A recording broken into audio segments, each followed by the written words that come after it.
And one thing about the vendors at the swap meet, they catered to the gang.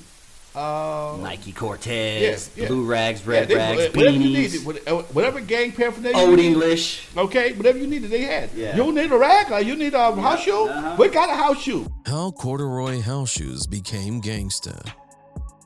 From the mean streets of Compton to the barrios of East Los Angeles, corduroy house shoes have become a fashion statement that is embraced by many. They have become increasingly popular among both the Crips and the Bloods. Whether red or blue, these classic shoes provide the perfect blend of comfort and style. Despite the lack of mention in the mainstream media, these house shoes can be seen in numerous gangster movies, TV shows, and music videos. From crip walking to casually strolling, corduroy house shoes have become synonymous with gang culture. In this video, we will look at the history of corduroy house shoes and how they became a staple in every gangster's wardrobe. Origins of corduroy.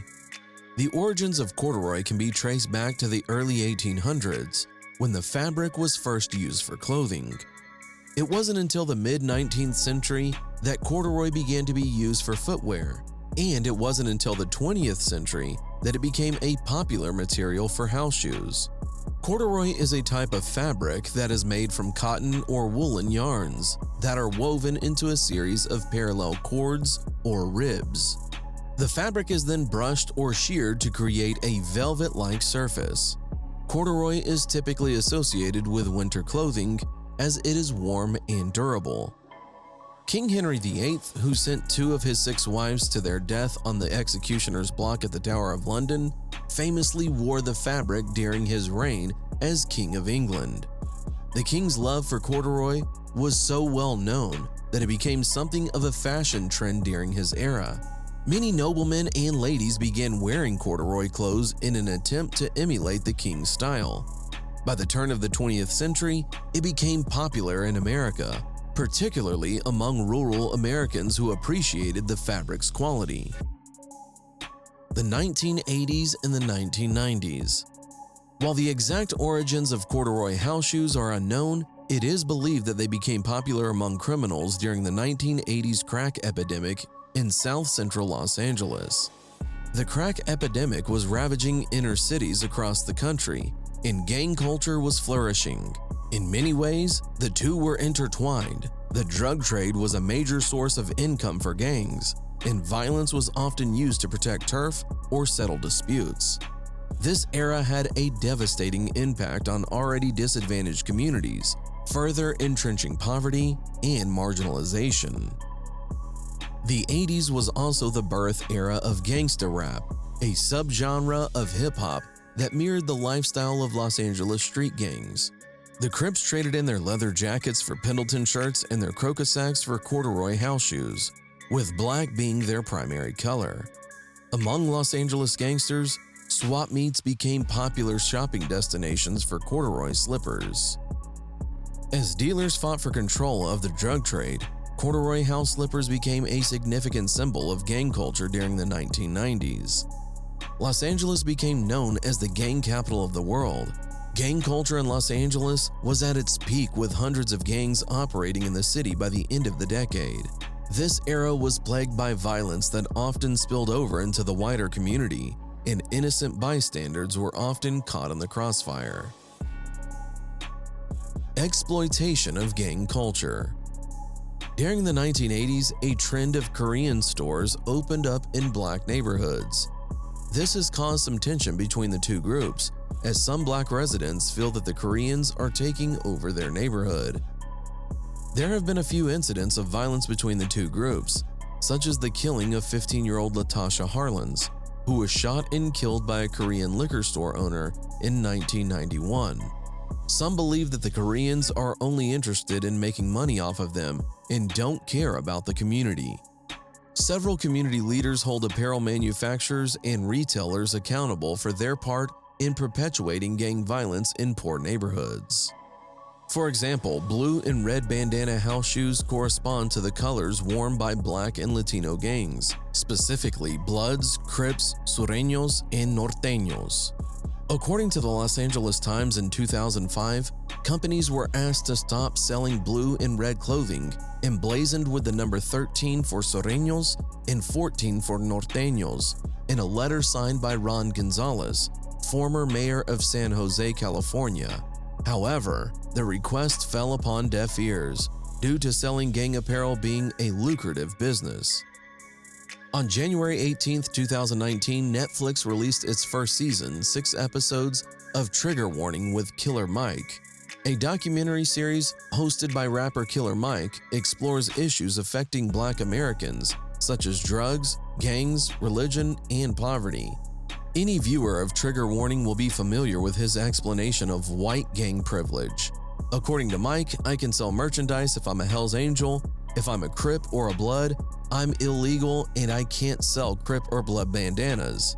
For many, this confirms the notion that everybody profits off gang culture except gangs.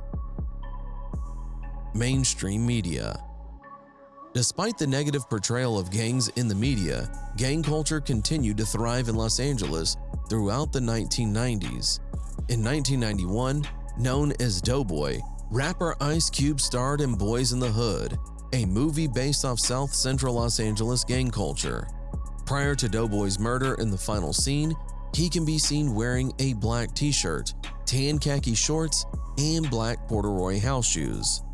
After the death of his brother, Doughboy attempted to bury his sorrow with a 40-ounce bottle of Old English, a favorite among gangsters of this era. In 1993, Menace to Society, a movie about gang culture in Los Angeles, debuted in movie theaters and won MTV Best Movie Award in 1994.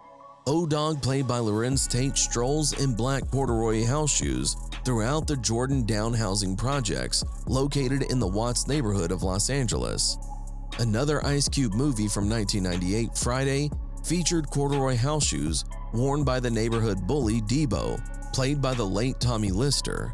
Aside from his house shoes, he was often seen on a beach cruiser intimidating the community.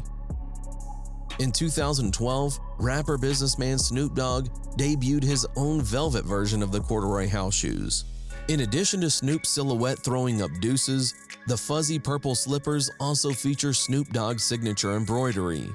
By 2000, these types of house shoes became so popular amongst gang members, manufacturers started producing red and blue bandana house shoes.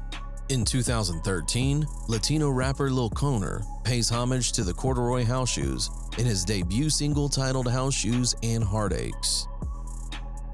The videotape. In 2015 in Southeast San Diego, a video surfaced of a man confiscating another man's house shoes. During a casual stroll to his grandmother's house, he encountered the suspect, who repeatedly asked, "Where are you from?" According to PoliceOne.com and LAPD Sergeant Tom Burris, usually the victim would answer, "Nowhere," and shots still rang out. The suspect can be heard using derogatory terms such as naps and flu toward the Rollin' 40s neighborhood Crips, a street gang that originated in South Central Los Angeles, California. The Bloods used the word flu instead of blue to purposely show disrespect to the Crips. In 2018, famous rapper Cardi B posted a picture on Instagram of her wearing a stunning blue fur coat. Her caption said, "I hate wearing flu, but this coat was too poppin'." She started receiving death threats from the Crips, prompting her to increase security during the NBA All-Star Weekend. During an interview, the late Nipsey Hussle stated that a Crip may say dead instead of red, just as a Blood may say flu instead of blue to show disrespect. The hip-hop community is no stranger to location-based drama. Kendrick Lamar's Good Kid, Mad City is proof of that. In that album, the protagonist stumbles upon 2 gangbangers who ask him where he's from to put him in check. That scenario is not limited to fiction. In the video, we can see a Blood gang member taking a pair of blue corduroy house shoes from another man. Drama will ensue when you wear the wrong color or clothing combination in certain hoods. In an attempt to calm the situation, the slipper wearer mentions his family ties to the 59 Brims, a Blood gang that is an ally of the Lincoln Park Bloods. However, cooler heads didn't prevail. In the mind of a Blood, taking your blue corduroy house shoes is a gang-related victory. In the news. On the flip side, police have solved multiple cases with the help of corduroy house shoes. For instance, on November 9, 2014, members of the Tongan Crips drove to a fast food restaurant on Hawthorne Boulevard in Inglewood, California, where they encounter a Japanese man wearing bright red pants, the color of their rivals. Due to the man's Japanese heritage, he resembled a person from the Pacific Islands. One of the Tongan Crips, without saying a word, shot him at point-blank range. He died from a single gunshot wound to the head. The suspects fled in a black getaway car. When the sheriff heard the gunshots on the next block, he gave chase, followed by a foot pursuit. Prior to jumping a fence, one of the officers saw the shooter removing his sweatshirt and slippers. The shooter manages to escape by jumping a gate. However, freedom will be short-lived. The shooter was eventually captured thanks to DNA collected from his corduroy house shoes. On October 4, 2007, a member of the alleged Grape Street Crips was shot and killed by a member of the 10th Line Gangster Crips near a bus stop on 103rd Street in the Watts region of Los Angeles. As the shooter ran to a nearby car, his slippers fell off and became key evidence during the police's investigation. DNA evidence from hairs collected from the corduroy house shoes matched the DNA profile of the shooter. Once again, thanks to DNA, the shooter was sentenced to 50 years to life in state prison.